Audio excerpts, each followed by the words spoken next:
So, yesterday we had actually spoken about roughly many issues, including, and I had started with the idea of the cosmological argument. And in the cosmological argument, I had tried to tell you about the first three sections of the cosmological argument, where the philosopher Thomas Aquinas is trying to tell us about.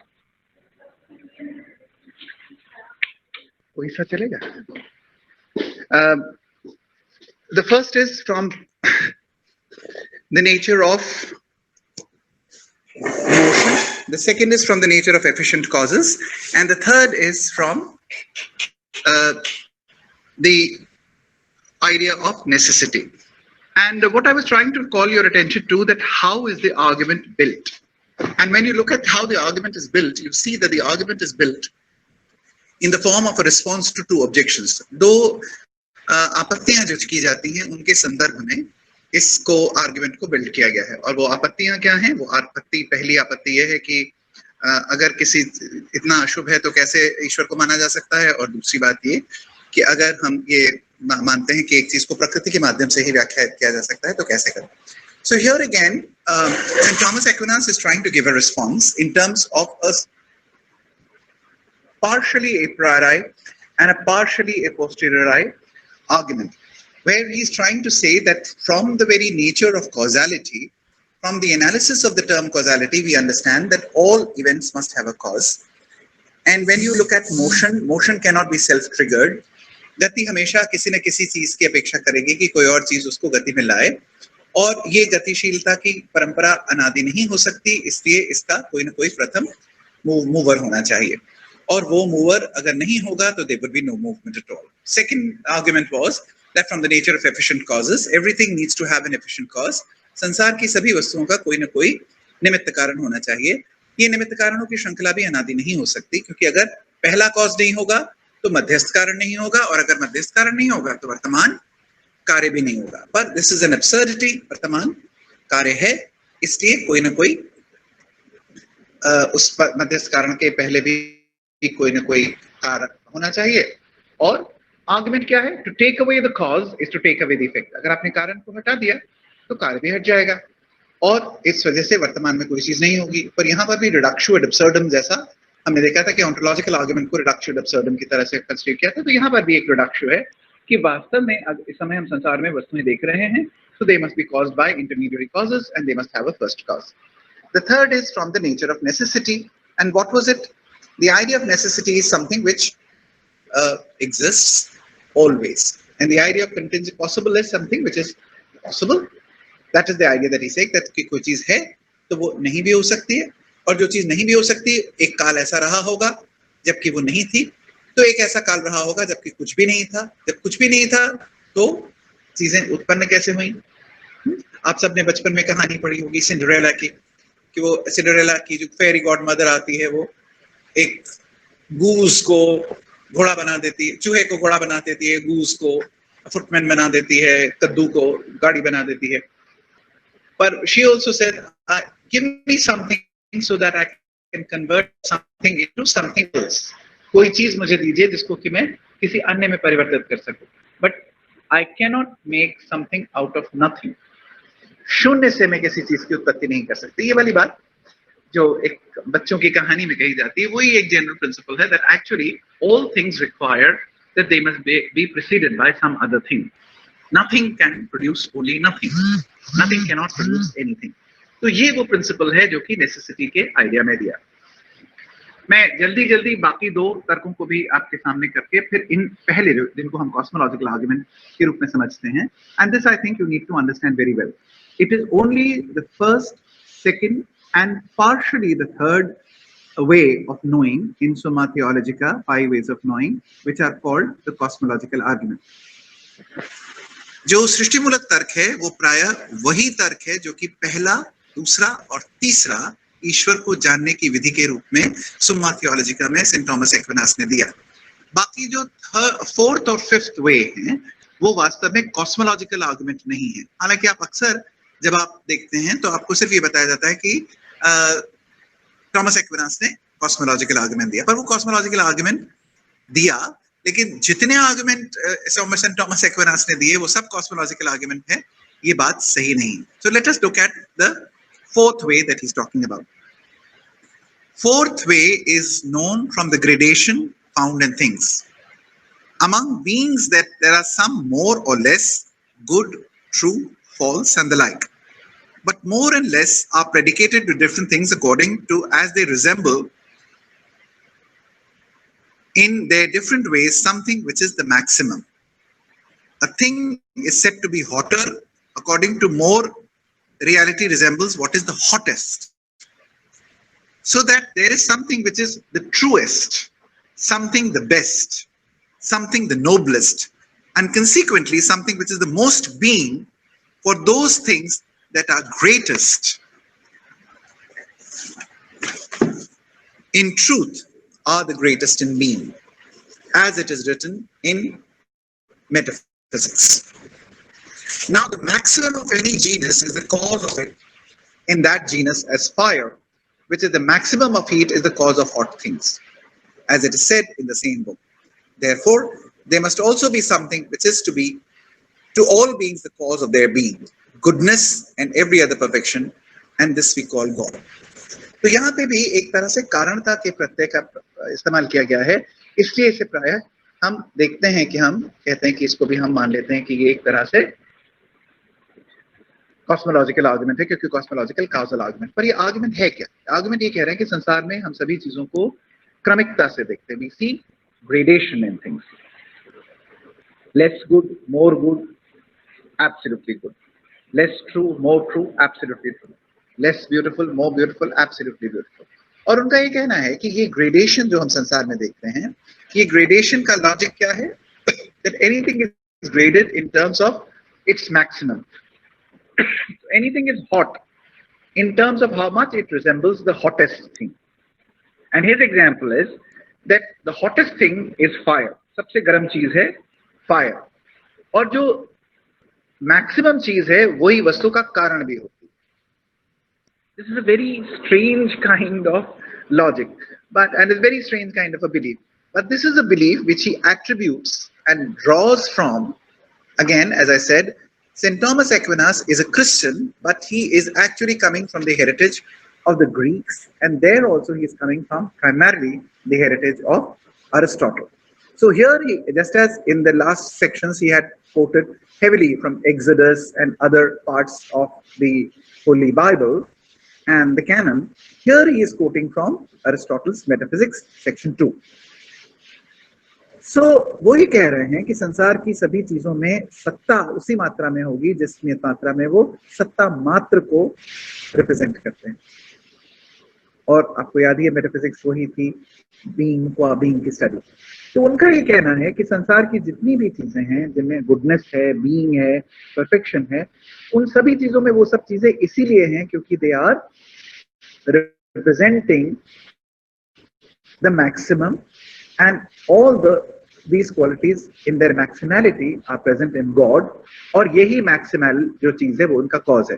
जैसे heat में सभी चीजें गर्म उसी मात्रा में होती हैं या जिस मात्रा में उनकी तुलना की जा सके उस चीज से जो कि सर्वाधिक गर्म है। जो सर्वाधिक गर्म है वो है फायर, और फायर ही गर्मी का कारण है। उसी तरह से संसार की सभी चीजों में सौंदर्य, सत्ता,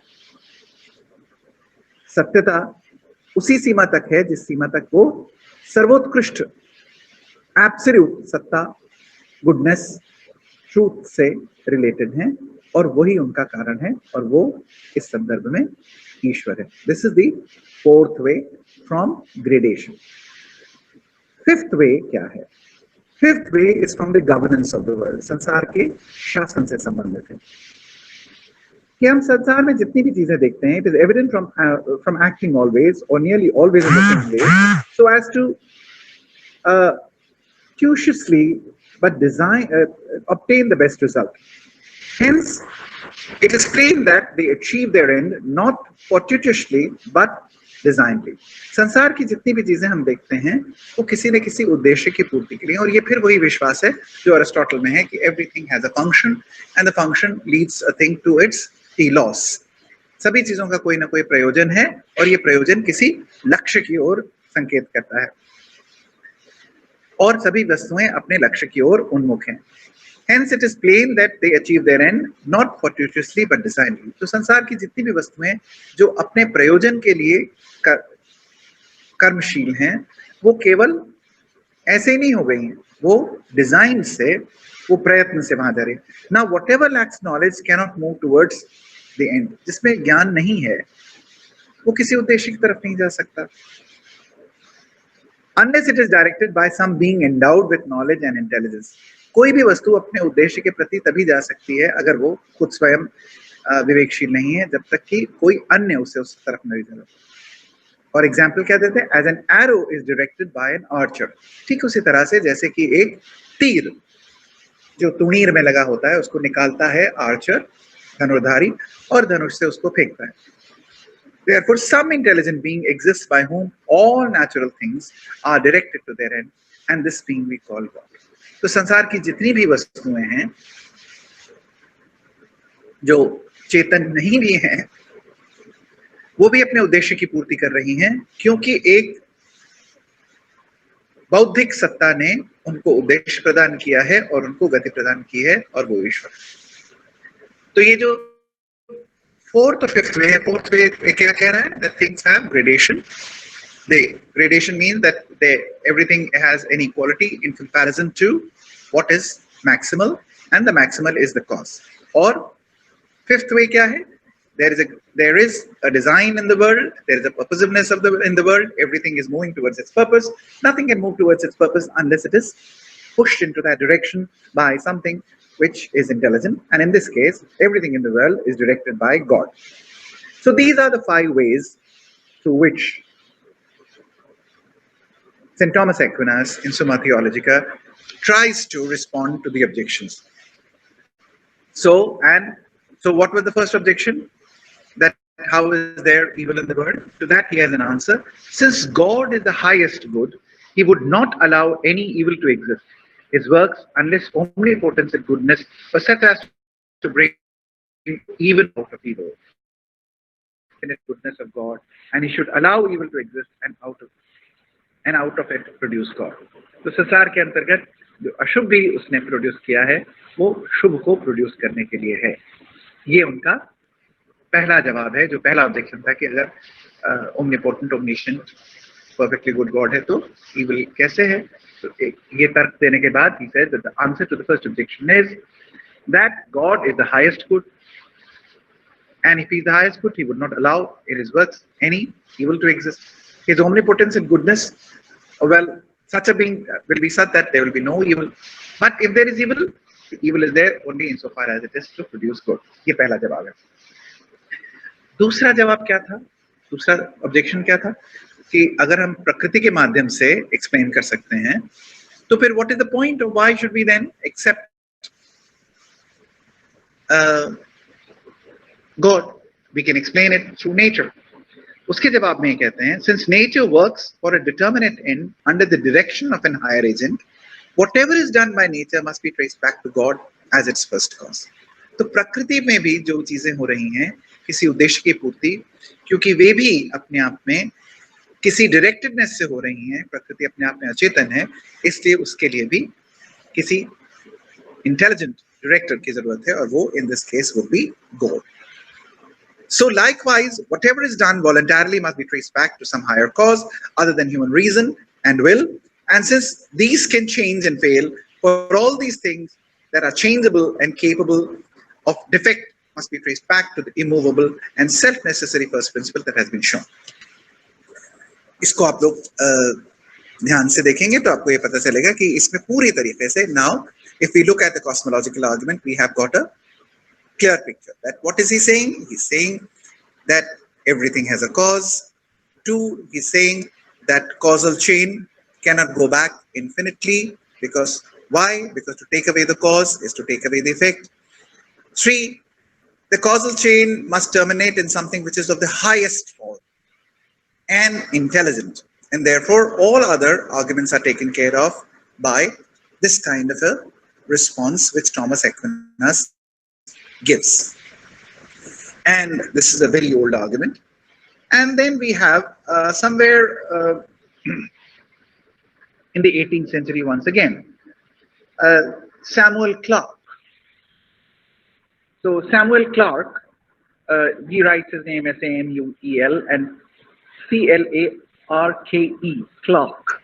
So Samuel Clarke gives a certain kind of an improvement and tries to make a more improved version of the argument as it is presented by Aquinas. And he says that आमतौर पर यह माना जाता है कि शाश्वत काल से या चिरकाल से there is an existence which is unchangeable and independent.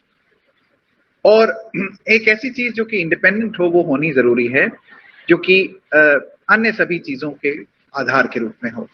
Being from which all other beings that are or ever were in the universe have received their original, or else there have been infinite succession of changeable independent beings, produced one another in endless progression without any original cause at all, which later support is so very absurd that all atheists must account for most things. तो अगर आप ये मान लें कि एक चिरकाल से डिपेंडेंट बींग्स की ही शक्ल आ रही है तो ये बात सही नहीं मानते. वो ये कहते हैं कि हमको ये देखना पड़ेगा कि सीरीज ऑफ डिपेंडेंट बींग्स का मतलब क्या है, कौन सी चीजें ऐसी हैं जो कि डिपेंडेंट हैं और कौन सी चीजें ऐसी हैं जो कि डिपेंडेंट नहीं है. जो वस्तु अपने अस्तित्व में आने के लिए, बने रहने के लिए किसी अन्य पर आश्रित होती है वो इंडिपेंडेंट नहीं हो सकती. ये परिभाषा भी हमें कहां से मिलती है? आपको याद होगा जब आपने अरिस्टोटल पढ़ा था तो सब्सटेंस की परिभाषा क्या थी? सब्सटेंस की परिभाषा यही थी कि सब्सटेंस वो है जो कि that which does not depend upon anything else, which for coming into existence, remaining in existence or going out of existence. तो यहाँ पर ये वाली बात कही जा रही है कि हम एक ऐसी सत्ता को मान रहे हैं जो कि अपने आप में इंडिपेंडेंट है. गॉड एक इंडिपेंडेंट सत्ता है और वो अपने किसी अन्य चीज पर आश्रित नहीं होती. संसार की सभी वस्तुओं को आश्रय के लिए इसकी आवश्यकता होती है. यहाँ पर एक और बात ध्यान रखनी होगी इससे पहले कि हम इनकी आलोचनाओं को समझने की कोशिश करें. और पहली बात क्या है? पहली बात यह है कि कॉजेशन के बारे में जब हम चर्चा करते हैं तो एक अरिस्टोटल में आइडिया था प्रिंसिपल ऑफ नॉन कॉन्ट्रडिक्शन, आपको याद होगा, और एक आइडिया था प्रिंसिपल ऑफ सफिशिएंसी. और एक्विनास जो हैं वो सफिशिएंसी के आइडिया को भी लेकर चलते हैं. उनका ये कहना है कि, और जो लाइबनीज भी कहते हैं, कि जितनी भी अनिवार्य सत्ताएं हैं उनका प्रमाणीकरण या जितने भी अनिवार्य कथन है उनका प्रमाणीकरण संभव है केवल ये प्रमाणित करके कि उसका विरोधी आत्मविरोधी है. लेकिन जैसे ही हम किसी आपातिक सत्ता की बात करते हैं तो हमें न उसका विरोधी आत्मविरोधी नहीं होगा. उसके लिए हमारे पास एक सफिशिएंट रीजन होना चाहिए, एक पर्याप्त कारण होना चाहिए ये बताने के लिए कि क्यों वो वस्तु है और क्यों ऐसा नहीं है कि वो नहीं. तो ये एक प्रकार का आइडिया, थॉमिस्टिक आइडिया, एक्विनास का आइडिया है सफिशिएंसी का, that everything which is contingent must have a sufficient reason, और उस sufficient reason के रूप में ही ईश्वर को वो प्रमाणित करता है. And this is in fact the trick. Many people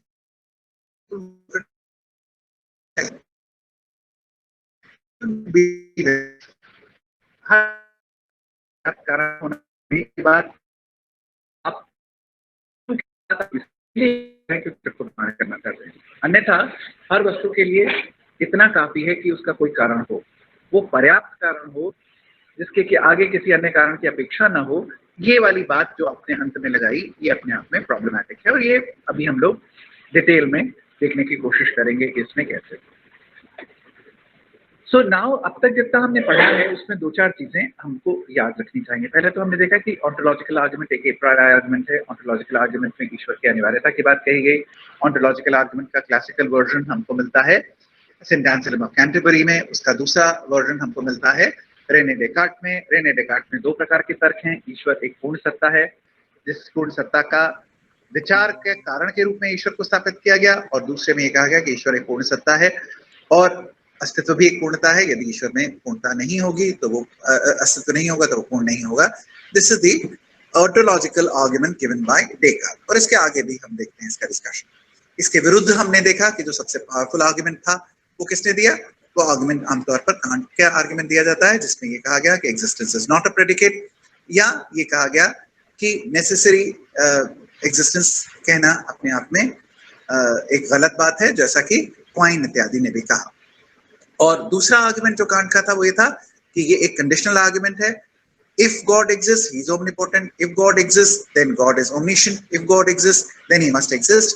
और हम सब्जेक्ट को एक्सेप्ट करते हुए प्रेडिकेट को तो रिजेक्ट नहीं कर सकते, but we can reject the predicate and the subject all together. ये सबसे ज्यादा पावरफुल आर्गुमेंट माना जाता है। आगे चलकर हम लोगों ने देखने की कोशिश की कि जब नॉर्मन मैल्कम, एल्विन प्लैटिंगा इत्यादि डिस्कशन करते हैं तो वो ये दिखाने की कोशिश करते हैं कि कांट का आर्गुमेंट अपने आप में फुल्ली ठीक से अगर समझा जाए तो कई बार ऐसा लगता है कि वह एंसेलम के तर्क को प्रभावित कर ही नहीं रहा है, क्योंकि वो एंसेलम के तर्क में ये बात कही ही नहीं गई है कि एग्जिस्टेंस एक रियल प्रेडिकेट है। उसमें ये बात कही गई है कि नेसेसरी एग्जिस्टेंस एक प्रेडिकेट है, और नेसेसरी एग्जिस्टेंस एक प्रेडिकेट है, ये वाली बात को इस बात से जाहिर करते हैं कि जो मैंने अभी कॉस्मोलॉजिकल आर्गुमेंट के रूप में रखी कि नेसेसिटी का मतलब वो है कि जो वस्तु अपने आप में अपने ही ऊपर आश्रित है, ये उसका एसिएटी, जिसको इन्फिनिट सेल्फ एग्जिस्टेंस आमतौर पर क्रिश्चियनिटी में कहा जाता है, उससे फॉलो करते हैं। फिर हमने कॉस्मोलॉजिकल आर्गुमेंट में ये देखा था कि जो इसका क्लासिकल वर्जन था, इसमें ये माना गया, पहला ये कहा गया कि गति के कारण क्या है, दूसरे में एफिशिएंट कॉजेस का कारण क्या है, तीसरे में हमने ये देखा कि अनिवार्य आपातिक वस्तुओं का में एक काल ऐसा होगा जबकि कुछ नहीं होगा तो उससे क्रिएट नहीं हो सकता। चौथा, सभी चीजें ग्रेडेड है और जो उसका अल्टीमेट मैक्सिमम है वही उसका कारण है। और पांचवा के संसार। This is what we have done. फिर हम अब ये देखने की कोशिश करते हैं कि कॉस्मोलॉजिकल आर्गुमेंट के अजम्पशंस क्या है। सैमुअल क्लार्क ने एक रिवाइज वर्जन दिया, जिसको कि कल अपनी क्लास में हम लोग फिर से देखेंगे। पर यहाँ पर एक महत्वपूर्ण बात मैं और रखना चाहूंगा, and what is that thing that we want to see. We want to say that and examine कि यहाँ पर क्या बात कही जा रही है। और जो बात कही जा रही है वो ये कि कारणता का नियम यहाँ पर माना जा रहा है। Everything has a cause।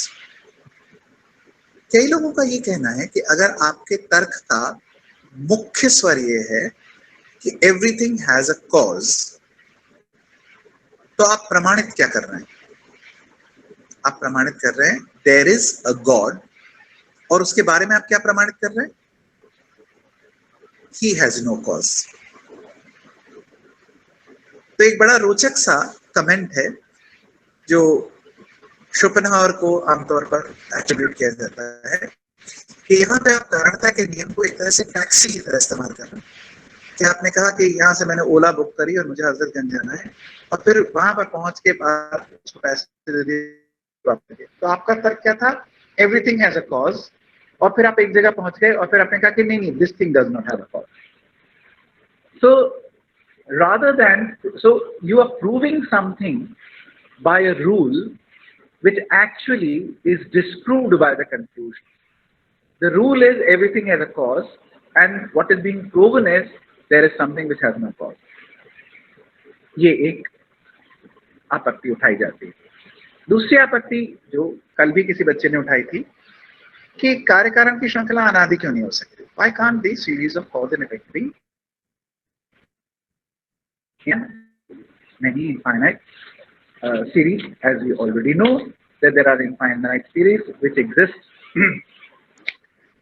in terms of numbers, etc., etc., etc.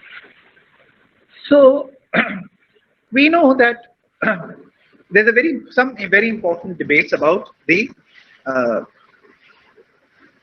cosmological argument are represented in a very beautiful article written by Paul Edwards. Paul Edwards का एक बड़ा मशहूर और अच्छा लेख है जो कि कॉस्मोलॉजिकल आर्गुमेंट के बारे में है। आप सबको वो पढ़ना चाहिए। वो रैशनल एनुअल 1959 में पब्लिश हुआ था मूलतः, और ये अनेक संकलनों में आपको मिल जाएगा। ये आर्टिकल का नाम है the cosmological argument written by Paul Edwards. Paul Edwards की एनसाइक्लोपीडिया के भी एडिटर रहे हैं। encyclopedia of religion के, तो he's a very very good scholar. जो कॉस्मोलॉजिकल प्रूफ है उसके विरुद्ध सबसे ज्यादा ताकतवर आर्गुमेंट, जैसे हमने पहले कहा कि ऑन्टोलॉजिकल आर्गुमेंट के थ्रू के बारे में सबसे प्रभावकारी तर्क आमतौर पर कांट का माना जाता है। कॉस्मोलॉजिकल आर्गुमेंट का सबसे प्रभावकारी तर्क आमतौर पर ह्यूम, कांट और जॉन स्टुअर्ट मिल को माना जाता है। These are the three very big figures of earlier times. अभी भी बहुत सारे लोग करते हैं, but these are very important figure. But David Hume, Immanuel Kant and John Stuart मिल।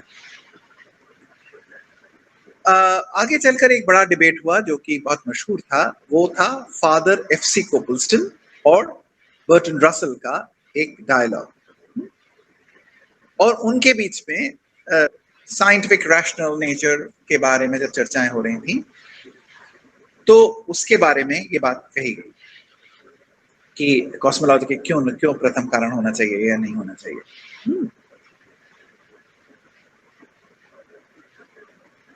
कई लोग ये मानते हैं कि इस तर्क में ताकत है और कई लोग ये मानते हैं कि इस तर्क में कोई ताकत नहीं है।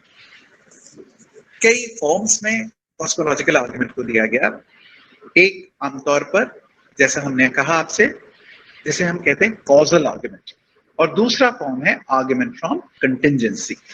तो जो पहला दूसरा जो वर्जन हमने देखा था, that was the causal argument, जो एक्विनास में मिलता था। The third is from the argument from contingency. Mainly जो कॉजल आर्गुमेंट है वो हम सेकंड वाले को मानते हैं, जो कि 5 वेज में से सेकंड वे है, that in a causal series we can not go back to infinity. कारणात्मक श्रृंखला में हम अनंत तक नहीं जा सकते। क्यों नहीं जा सकते?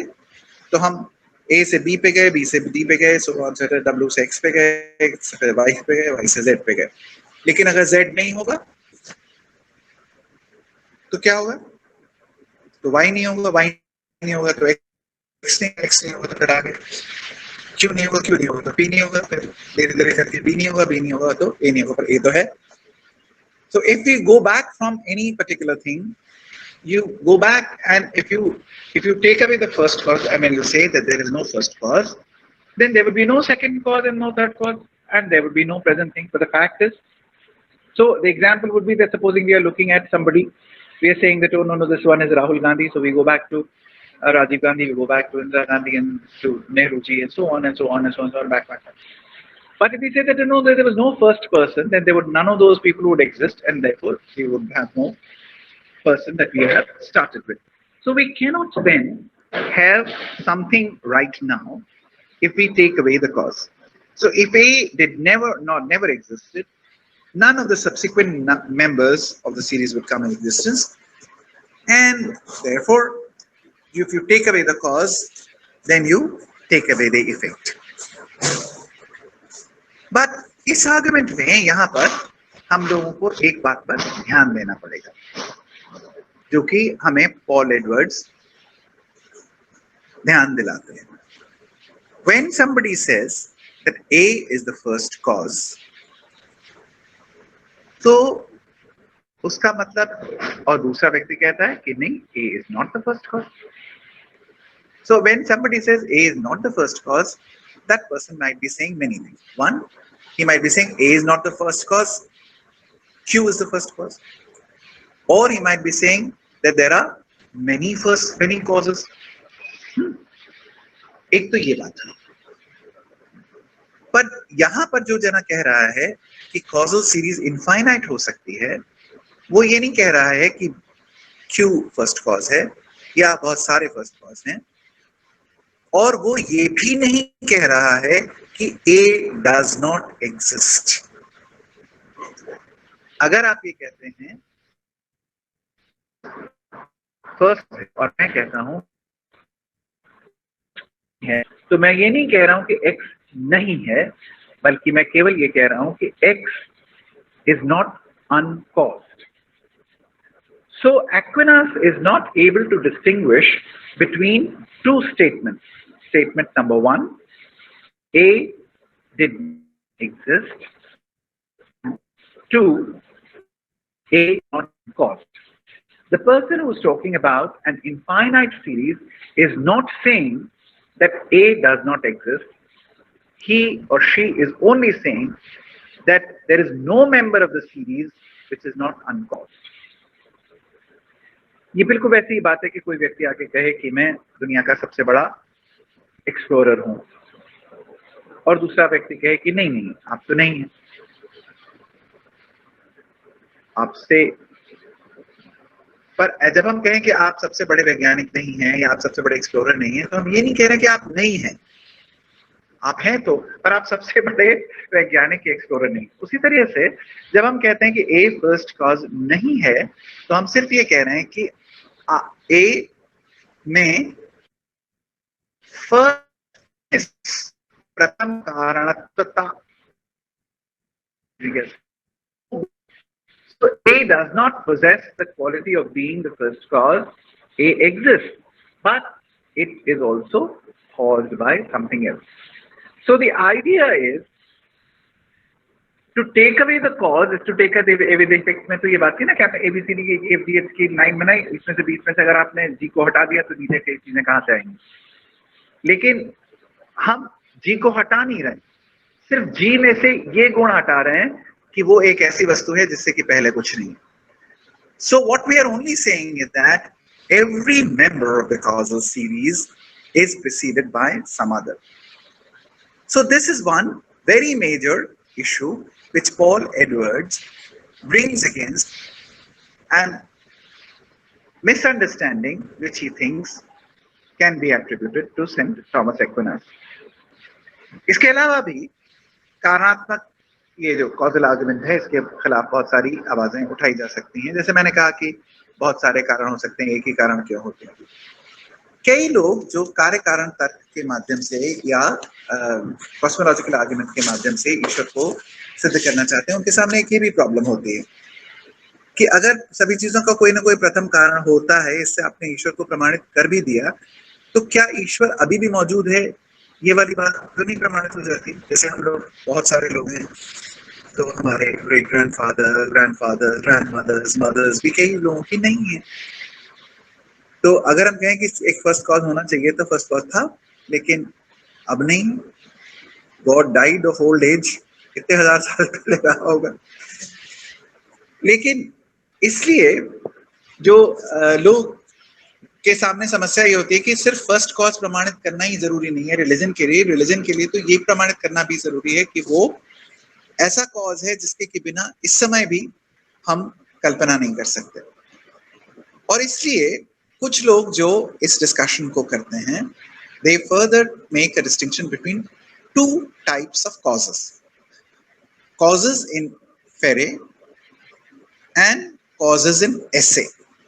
Fere का spelling FIERI, causes in Fere। फेरे जो आप लोगों ने अक्सर सुना होगा, फेरी करना। फेरी करना क्या होता है?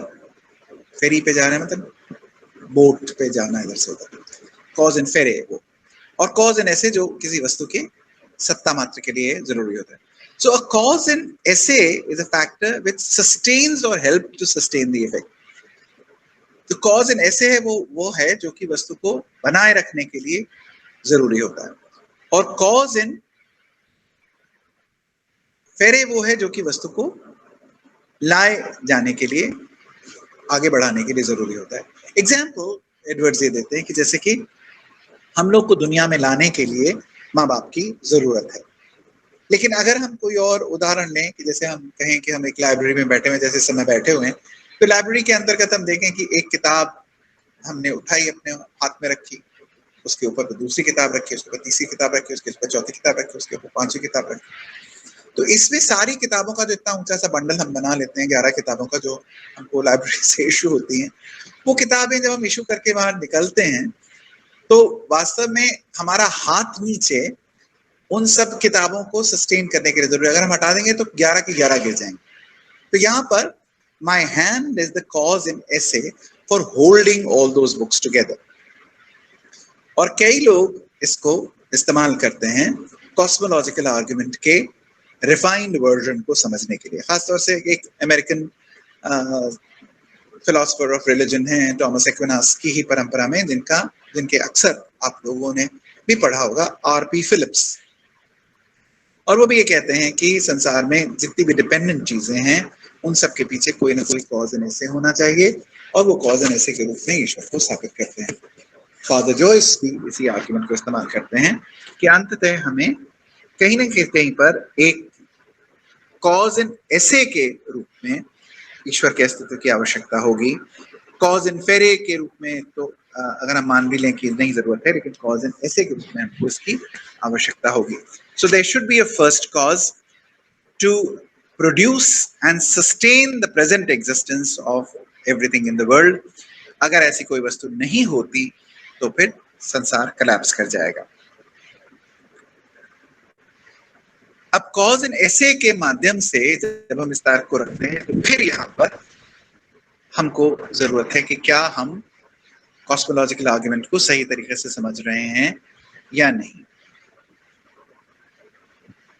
और यहाँ पर फिर हमको ये लगता है कि जो पॉल एडवर्ड्स कहते हैं कि कॉस्मोलॉजिकल आर्गुमेंट देने वाले लोग, कॉजल आर्गुमेंट देने वाले लोग थोड़ा सा भ्रमित हो रहे हैं।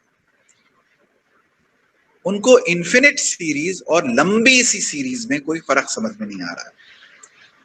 उनको ये लग रहा है कि एक जो इन्फिनिट सीरीज है वो एक लंबी सी सीरीज है, पर ये एक लंबी फाइनाइट सीरीज नहीं, वो अपने आप में एक इनफाइनाइट सीरीज है। तो अगर आप ये कह रहे हैं कि अगर एक बुक है जो बुक Z है उसको अपनी पोजीशन पे बनी रखनी चाहिए और वो 100 फुट ऊपर है तो उसके नीचे तो कोई चीज होनी चाहिए, पर अगर वो इनफाइनाइट सीरीज है तो उसको सस्टेन करने के लिए किसी भी चीज की जरूरत नहीं होगी। और यही बात वो बार बार कहते हैं कि फाइनाइट लॉन्ग सीरीज और इनफाइनाइट सीरीज को यहाँ पर लगातार कंफ्यूज किया जा रहा है, और ये वाली बात अपने आप में स्पष्ट नहीं होती। ये डिस्कशन जैसे मैंने आपको मेंशन किया जब फादर कोपलस्टन और रसल का डिबेट है उसमें भी आती है। रसल ये कहते हैं कि अगर आप किसी श्रृंखला, कार्यकारण श्रृंखला के प्रत्येक सदस्य की व्याख्या कर चुके, बता चुके कि उसका क्या कारण है, तो फिर आपको इसके अलावा किसी कारण की सहायता लेने की जरूरत नहीं है। और वो एग्जाम्पल देते हैं कि जैसे कि हम ये कहें, और ये एग्जाम्पल आपको बार बार किताबों में मिलता है, आप देखते भी हैं और आपके इम्तिहान में भी आपसे पूछा जाता है कि जैसे अगर एक न्यूयॉर्क की सड़क पे कोई जना 6th एवेन्यू पे खड़ा है, 50th स्ट्रीट पे, वहां पे ऐसी होती है ना सड़कें, वो नंबर्स, तो न्यूयॉर्क की सड़क पे खड़े हुए हैं और वहां पे सडनली न्यूयॉर्क में 5 एस्किमो आ गए। तो एस्किमो 1 के बारे में पूछा गया कि वो क्यों खड़ा है, तो उन्होंने कहा कि उसको बहुत जाड़ा लगता था नॉर्थ पोल पे, so he decided to come and move to this warmer place like New York. Although New York also gets very cold, but it's certainly less cold than the tundra region. Then you say, why? Who?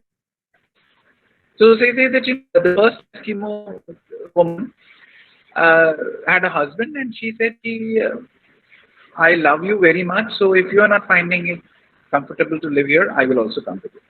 So Eskimo number 2 is there on that street because he loves his wife.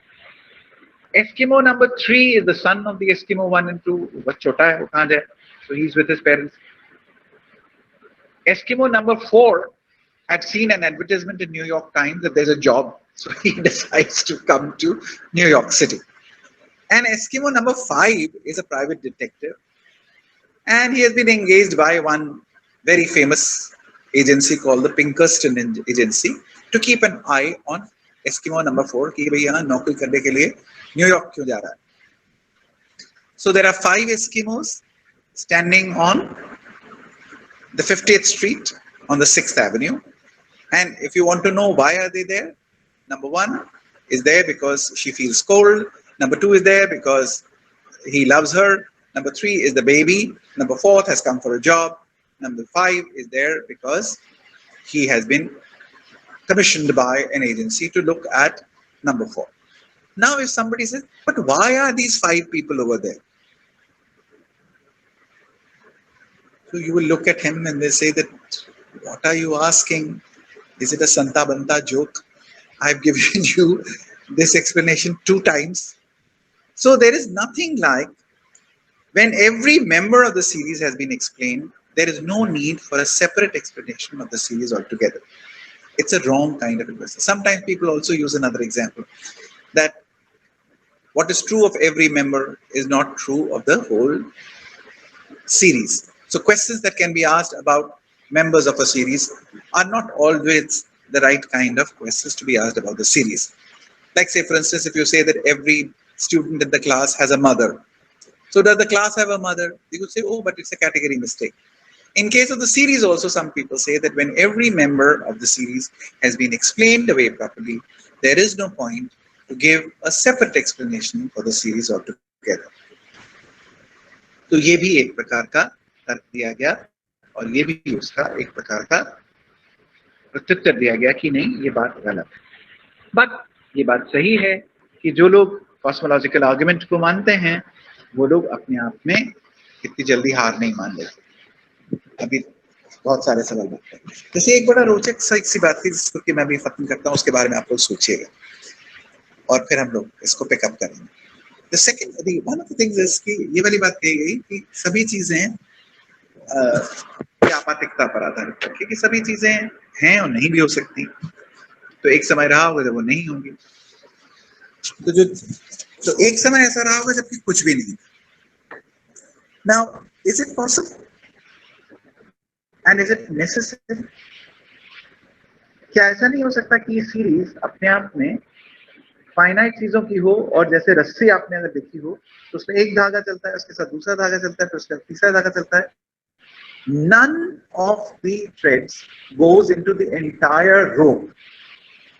तो finite चीजों की infinite series क्यों नहीं हो सकती? अगर सब चीजें फाइनाइट हैं तो उनकी सीरीज भी फाइनाइट होगी, ये बिल्कुल जरूरी नहीं है।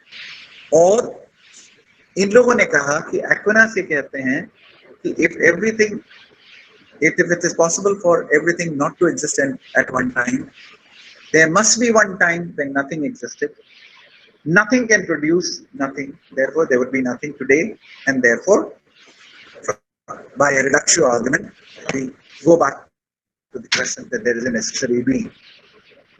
तो इस बात को भी आप लोग सोचिएगा और फिर कल हम फिर पिकअप करेंगे इस आर्ग्यूमेंट को, और जो कि पॉल एडवर्ड्स ने लिया और फिर विलियम रो ने इसके बारे में क्या कहा।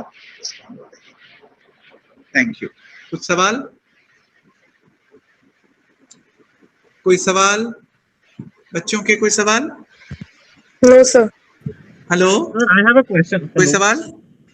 जी सर। हाँ, बोलो। Sir, I was hearing about the hello. हाँ। Yes, Sir, yes, speak. Yeah. Is the theory of organic unity also a category mistake?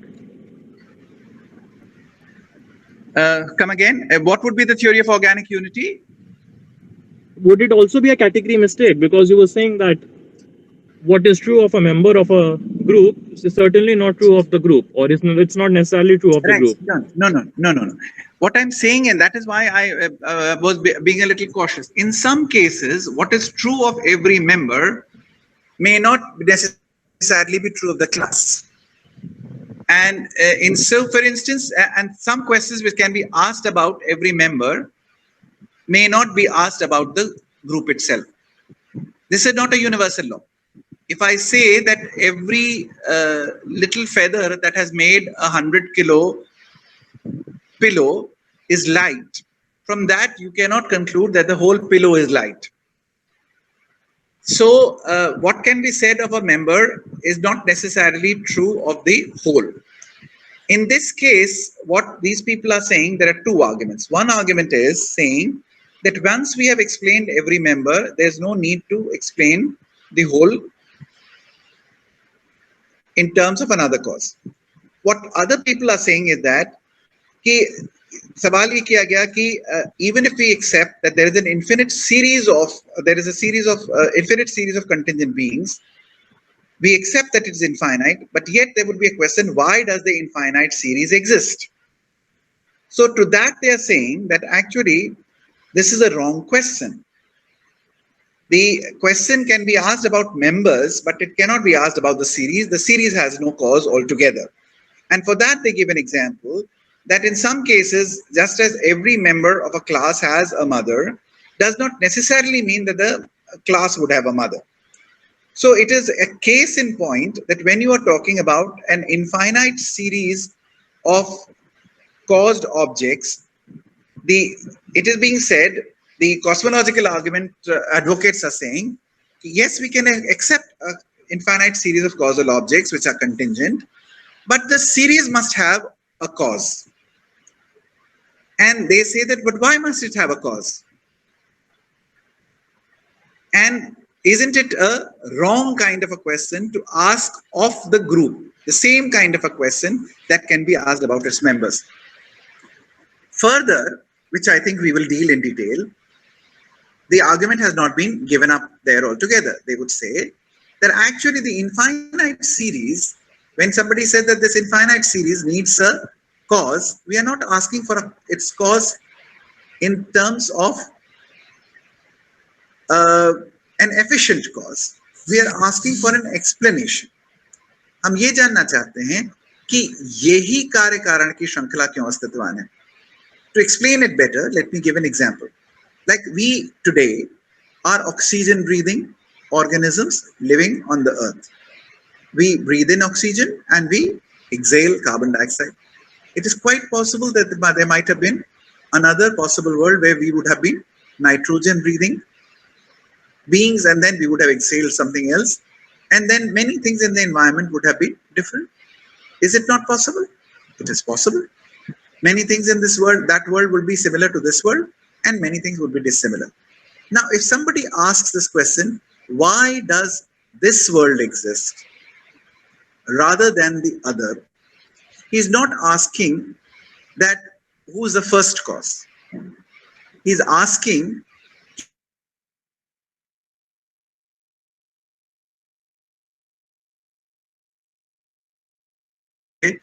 Helium breathing भी हो सकते थे, विदाउट ब्रीदिंग कॉन्शियस बीइंग्स भी हो सकते थे, जैसे कंप्यूटर्स होते हैं. तो इस तरीके की चीजें जब हो सकती थी, उन सब चीजों की जो संभावना थी, उनमें से यही क्यों संभव हुई, इसका कोई एक्सप्लेनेशन होना चाहिए. So here the demand for causality is in terms of a explanation. And as I have been repeating from day one, this is again understanding causality in the broad framework. And the broad framework is the framework which we take from Aristotle. क्योंकि Aristotle में भी reasons और material cause इन सब को cause माना गया. जैसे अब वो कहते हैं ना कि formal cause is the idea by which the thing is created. Final cause is the thing itself.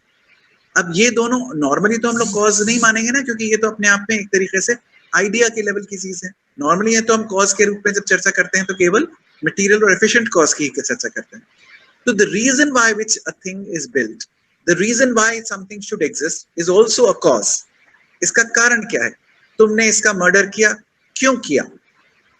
तो वहां पर क्यों किया का जवाब ये नहीं है कि पत्थर से मार डाला. So the idea of giving good reasons, the idea of intentionality, the intention and conscious purpose and will, all of those are being taken together in this idea of causality, as is discussed in the case over here. So here in the cosmological argument, especially the argument from contingency, the argument being, to my mind, the people are insisting that actually we are not just asking for the first material cause. We are saying that even if there is a series of events or material causality, why does it exist? And why is it not the case that nothing exists? There must be an explanation. And for that explanation, they bring in the idea of God. I'm not saying this is the right idea, but I'm saying that the argument is not given up. And there are multiple ways in which the defenders of cosmological argument keep on putting new versions of it. And we again keep on giving new arguments against it.